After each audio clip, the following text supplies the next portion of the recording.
Life no parole for the murder of 16-year-old Tylee Ryan, life no parole for the murder of 7-year-old JJ Vallow, and life no parole for conspiring to murder Tammy Daybell. They were the harshest sentences on the table for Lori Vallow, and today she got them all. Two of those murder victims were her own children. Lori Vallow, as you heard earlier, went on a nearly 10-minute rant at her sentencing today, claiming to be in contact with her children in the spirit world and saying she knows that all three murder victims are busy and happy.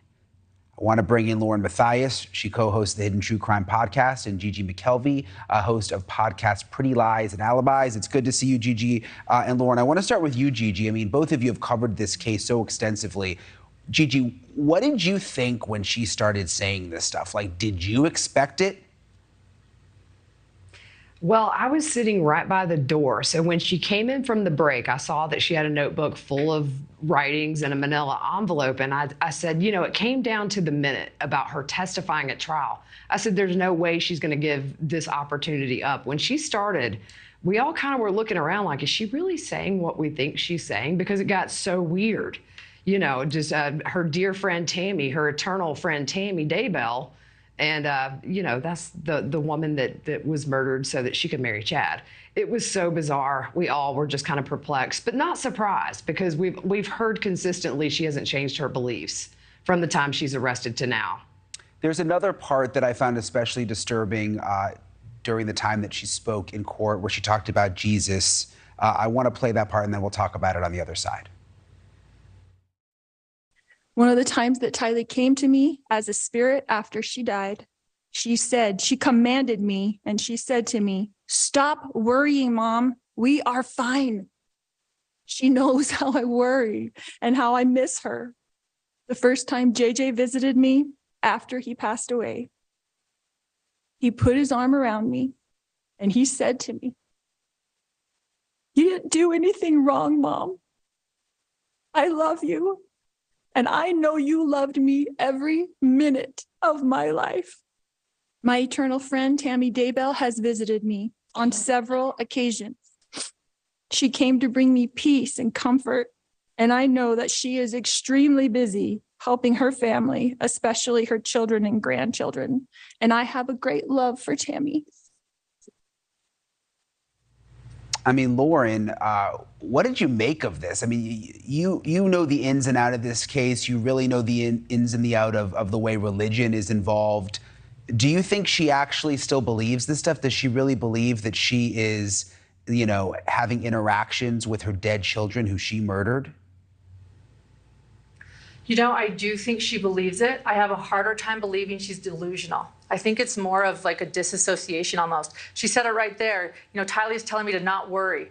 JJ's telling me that I'm innocent, that I'm a good person. I think this is about decompartmentalizing, saying, oh, I have nothing to worry about. Also to say, Tylee knows how I worry. We haven't seen you worry for your kids. Not once have we seen you worry for your kids.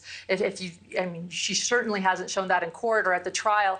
So as far as what I see, I think she does believe this, but I think she's believing it so that she can decide that she's a great person and feel no remorse. And we have seen no remorse. Yeah, almost like a defense mechanism. I felt like it was a slap in the face, Gigi, to the families when she talked about the kids that way. Like, it was worse than I expected. I can see how that's the kind of thing that would almost make them feel worse leaving that sentencing than they did when they went in. Yeah, I think it was hard for them to hear that. And in fact, I spoke to Tammy Daybell's sister, Samantha, after sentencing was over. And we were talking about what Lori said about her eternal friend Tammy visiting her. And she said, I don't know who visited her, but it wasn't my sister Tammy. You know, it's just, I think whatever Lori has to tell herself to lay her head down at night to be able to sleep, I think that's what's going on here more than what she's actually saying she's seen. These glimpses of heaven, you know, or seeing these kids, JJ being tall. You know, when he came to her, I agree with Lauren, she's disassociating herself from all of it. But that's what Lori does. That's what Lori's done her whole life, is distance herself from every bad thing that's happened because of her. So I didn't expect today to be any different.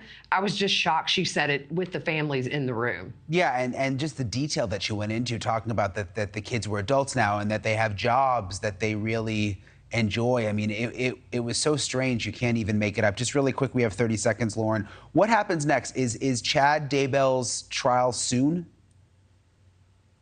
Yeah, Chad Daybell's trial is scheduled for next year, but I think we're also looking towards Arizona. Yeah. We've got Charles Vallow's case. We haven't even gotten there yet. And so I think that we'll see the case in Arizona. And then up next, yeah, is Chad Daybell. And I think we're going to actually learn even more, believe it or not, more details that I've heard coming really soon about Chad and his involvement. And I don't think that he's ready to stand by Lori. So we'll watch that too. Yeah, that'll be interesting to see if he sort of calls her out. Lauren Matthias, Gigi McKelvey, you both are such rock stars. Thank you for coming on tonight. Thanks, Brian. Thanks, Brian.